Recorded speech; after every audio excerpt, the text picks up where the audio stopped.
चलो फिर स्टार्ट करते हैं आज का पहला यूट्यूब वीडियो। आज मैं आपको बताने वाला हूँ जिप्सम सीलिंग के बारे में। जैसे आप जानते हो क्या सीलिंग्स अलग अलग टाइप की होती है। जिप्सम सीलिंग अलग, पीओपी सीलिंग अलग, पीवीसी ग्रिड जिसे 2x2 सीलिंग बोलते हैं, और वुडन सीलिंग जिसमें प्लाईवुड का यूज़ किया जाता है। तो मैं आज आपको बताने वाला हूँ जिप्सम सीलिंग के बारे में, उसमें क्या मटेरियल यूज़ किया जाता है, उसकी क्वालिटी कैसे चेक करें और वो कैसे यूज़ करते हैं। तो मैं आपको सबसे पहले बताना चाहूँगा जिप्सम बोर्ड के बारे में।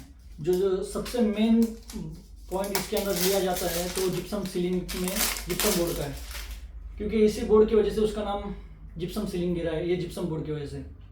इस बोर्ड की जो साइज़ आती है 4 फीट बाय 6 फीट अप्रोक्सीमेटली, मतलब 24 स्क्वायर फीट के आसपास बोर्ड आता है वो टोटली। और एक बोर्ड की कीमत नियर अबाउट मार्केट में 350 रुपये से लेके तो 600 रुपये तक है, जिसमें मतलब अलग अलग ब्रांड्स होते हैं। इसमें जिप्रोक सबसे टॉप ब्रांड माना जाता है। जैसे हमारे पास ये जिप शीट का एक जिप्सम बोर्ड है, आप जैसे देख सकते हो। इसकी क्वालिटी चेक करने के लिए आप इस पर ब्लेड मारना पहले, सबसे पहले जैसे आपके घर में एंटर होगा इस जिप्सम बोर्ड पे ऐसे ब्लेड मारना और ऐसे रिमूव करके देखना। अगर ये पेपर डिमोलिश नहीं होता है, पेपर एरिया को नहीं छोड़ता है, ये डिमोलिश नहीं होना चाहिए जगह से। अगर इसने पेपर छोड़ दिया तो इस बोर्ड की क्वालिटी बहुत लो है। अगर बेस्ट क्वालिटी का बोर्ड चेक करना है तो सबसे पहले आपको यही करना है कि घर में आते ही बोर्ड को पेपर से कट करके चेक करना है। अगर बोर्ड अपने एरिया छोड़ते ही आ रहा है, पेपर उतना ही निकलना चाहिए, मिट्टी को नहीं छोड़ना चाहिए। अगर पेपर ने मिट्टी को छोड़ दिया तो बोर्ड की क्वालिटी बहुत लो है। एक बोर्ड का जो वेट है जिप्सम बोर्ड का, ये नियर अबाउट 16 to 18 kg, मतलब 16 से 18 किलो के ऊपर नहीं होना चाहिए। वो बोर्ड की क्वालिटी भी लो है। और बात की जाए इसकी अंदर के मटेरियल की, तो ये हमेशा थिक होना चाहिए, मतलब ऐसे समझ के चलो इससे पाउडर नहीं निकलना चाहिए। मैं अगर दिखा दूँ आपको इसको डिमोलिश करके, जब मैंने इसे तोड़ा तो आप देख सकते हो इसमें से कोई डस्ट या पाउडर गिरा नहीं, तो इसकी क्वालिटी बहुत बेस्ट। अगर आप लोकल बोर्ड किसी को भी तोड़ोगे तो इसमें से डायरेक्टली पाउडर फॉर्मेशन में है ना, मिट्टी ऐसे नीचे गिरना चालू हो जाएगी। समझ के चलो इस टाइप में, ऐसे पाउडर टाइप में हाथ में आपके सब गिर जाएगा। जैसे मैं रफ करके निकाला हुआ अभी, ऐसे लोकल बोर्ड मतलब उसकी सेटिंग अच्छे से नहीं हुई होती है, उस पर पेपर अच्छे से स्टिक नहीं हुआ होता, उसकी क्वालिटी लो होती है, वो सीलिंग कभी भी गिर सकती है। तो इसलिए आप घर में सबसे पहले इस बात को ध्यान रखें कि जिप्सम सीलिंग लगाते वक्त बोर्ड का सबसे पहले टेस्ट कर ले, और जिप्सम बोर्ड सबसे पहले यूज़ किया जाता है। उसके बाद आती है चैनल्स की बात। Fall ceiling channels gypsum ceiling में सबसे बड़ा मेन रोल करते हैं, क्योंकि पूरी सीलिंग इसके ऊपर सस्पेंडेड होती है। मैं आपको इसके बारे में टोटल डिटेल देता हूँ।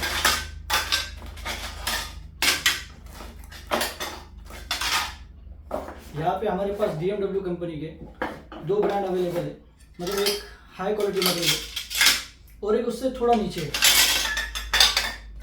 जैसे मैं आपको सब शो कर देता हूँ, ठीक है। चलो मैं अलग कर लेता हूँ। जैसे मेरे पास 2 प्रोडक्ट अवेलेबल है, ये दोनों भी सेम है, फॉल सीलिंग चैनल है। मतलब सबसे पहले है सीलिंग को हैंग किया जाता है एल से, मतलब आपकी सीलिंग पहले जो स्लैब होता है उसको एल से हैंग किया जाता है, तो उसके बाद आपका बॉटम इस पे ऐसे फिक्स किया जाता है। और तीसरा होता है सीलिंग चैनल, जो ऐसे लगाया जाता है और इसके नीचे जिप्सम बोर्ड लगते हैं। ये पूरी स्टेप बाय स्टेप प्रोसीजर है इसकी इंस्टॉलेशन की। और बात की जाए इन 4 प्रोडक्ट्स की,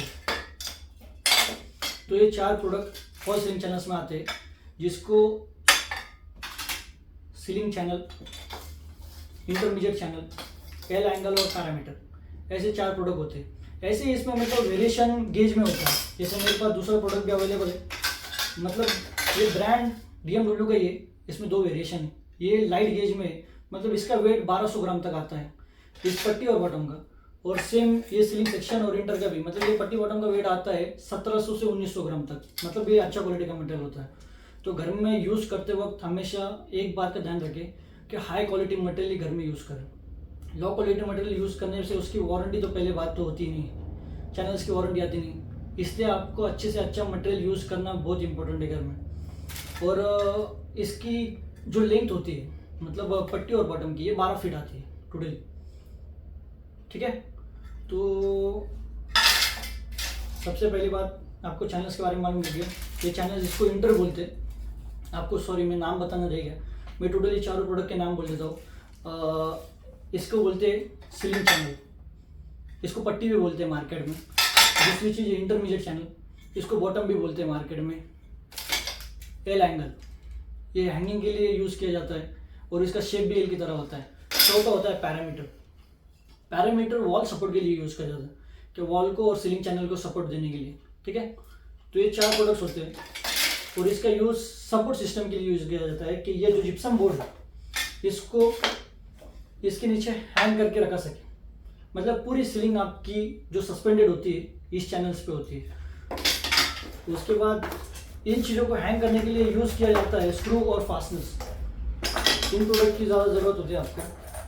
पूरी सीलिंग टोटली जो एल जिस पर हैंग किया जाता है और स्लैब और एल को, मतलब ये एल एंगल और स्लैब, ये दोनों को जिस चीज़ से फिक्स किया जाता है वो होता है फास्टनर।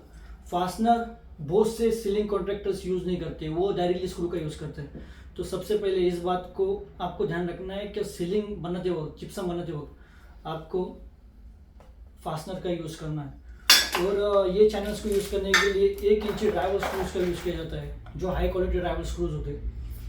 ये प्रोडक्ट यूज़ ही किए जाते हैं इक्वली, इसके बगैर फॉल सीलिंग बन पाना मुश्किल है। और सबसे मेन बात इस पार्ट की आती है, जैसे मैं आप देख पा रहे हो एक टेप है मेरे पास। पूरी सीलिंग में एक टेप का इस्तेमाल किया जाना बहुत जरूरी है, ताकि फॉल सीलिंग्स में क्रैक ना है। आप देखते होंगे आपके घर में सीलिंग बना है लेकिन उसमें क्रैक आ गया, ऐसे क्यों? क्योंकि उस जगह पर है ना ये प्रोडक्ट का इस्तेमाल नहीं किया गया। ये एक टाइप का मेश होता है जो 70 मीटर के आसपास होता है, ठीक है। मतलब 70 मीटर टेप होता है और इसकी विड्थ होती है 2 इंच के आसपास। तो ये दोनों जिप्सम बोर्ड जहाँ पे ज्वाइन किया जाता है, समझ के चलो क्या ये 2 जिप्सम बोर्ड है, ऐसे ज्वाइन किया जाता है। क्योंकि 3 बाय 4 बाय 6 का जिप्सम बोर्ड होता है, दोनों को जब ऐसे ज्वाइन किया जाता है ना तो बीच में क्रैक डेवलप होते हैं। और जब इसको प्लास्टर भी कर देते हैं तो एक लाइफ टाइम के बाद, मतलब एक नियरली समझ के चलो एक स्पैन होता है, एक टाइम चला गया तो उसके बाद एक क्रैक आ जाता है इसमें डेवलप। आप जानते होंगे क्या धूप में, मतलब एक देखा जाए तो मतलब धूप से है ना हमेशा है ना इनमें क्रैक डेवलप होते हैं। हीट से बोलो या धूप लगने से बोलो, जब अगर जिप्सम बोर्ड को धूप लग जाए या ऐसा समझो ज़्यादा हीट हो जाए तो वो क्रैक करवा देता है ऐसे। तो आपको इसके ऊपर फैब्रिक मैश टेप का इस टाइप से यूज़ करना पड़ता है हर सीलिंग के बीच में, तो इससे क्रैक डेवलप नहीं होते। और इसके ऊपर जिप्सम, जो जिप्सम पाउडर है उसका यूज़ किया जाता है। और एक प्रोडक्ट मैं इस पर बता नहीं पा रहा हूँ क्योंकि उसकी साइज़ ज़्यादा है, उसका नाम जिप्सम पाउडर है और उसके बगैर तो सीलिंग हो ही नहीं सकती। एक्चुअली कोई प्रोडक्ट के बगैर सीलिंग हो ही नहीं सकती, हर पार्ट मेन है फॉल सीलिंग करने के लिए। और मेन फिनिशिंग के लिए जिप्सम पाउडर का यूज़ किया जाता है, लेकिन मेन फिनिशिंग करने से पहले हमें फैब्रिक मैश टेप का यूज़ करना ही चाहिए। फैब्रिक मैश टेप एक मेन टेप है जिससे क्रैक डेवलप नहीं होते और फिनिशिंग बहुत बेहतर आती है, ठीक है। और इन सब की मैं प्राइसिंग की बात कर देता हूँ आपको, ठीक है। जैसे मैं जिप्सम बोर्ड के बारे में बता चुका आपको कि जिप्सम बोर्ड की प्राइस जो है 350 रुपये से 500 रुपये तक होती है मार्केट में। चैनल्स की बात की जाए तो ये जो फॉल सीलिंग चैनल्स है इसकी रेंज 100 रुपये से लेके तो 300 रुपये तक मार्केट में होती है। अलग अलग हो सकती है क्योंकि गेज का वेरिएशन होता है। गेज आप अच्छा ही लीजिए, गेज आप अच्छा लोगे और मतलब मैं समझ के चलो 1200 ग्राम के ऊपर ही चैनल अगर लेते हो आप तो आपको 200 रुपये से लेके तो 300 रुपये तक एक चैनल की प्राइस गिर सकती है। पट्टी और बॉटम की सेम रेंज होती है, अगर पट्टी की प्राइस होंगी 200 रुपये तो बॉटम की भी प्राइस 200 रुपये ही होंगे। पट्टी की प्राइस 300 रुपये है तो बॉटम की भी। एक की प्राइस नियर अबाउट 30 से 35 रुपये होती है मार्केट में। पैरामीटर 60 से 80 रुपये तक मिलता है, ठीक है। प्राइस रेंज आपके एरिया के हिसाब से अलग अलग होती है क्योंकि ट्रांसपोर्टेशन आपका डिपेंड करता है कि किस एरिया में आप रहते हो।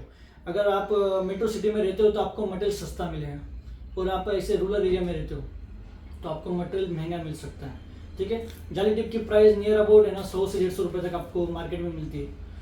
और स्क्रू जो फास्टनर होता है, फास्टनर की प्राइस 200 रुपये है। इसका टोटली बॉक्स आता है फास्टनर का हैंगिंग के लिए, पूरा बॉक्स का इस्तेमाल होता ही है और करना ही चाहिए। टोटली आपको जितने सपोर्ट ज़्यादा लगाओगे उतनी सीलिंग स्ट्रॉन्ग रहेंगी, गिरने के चांसेस कम रहेंगे। और स्क्रू स्क्रू पूरे मेटल फ्रेमिंग को और जिप्सम प्लास्टर को ऐड करता है, आप जानते हो। और इसकी प्राइस 200 रुपये के आसपास होती है, मतलब 200 और ये आपका जाली टेप भी नियर अबाउट 100 से 150 रुपये के आसपास आता है। और जिप्सम पाउडर की बैग अलग अलग होती है, जैसे फिनिशिंग के लिए अलग यूज़ किया जाए, मतलब नियर अबाउट समझ के चलो कि उसकी प्राइसिंग एक 250 रुपये से लेके तो 500 रुपये तक हो सकती है।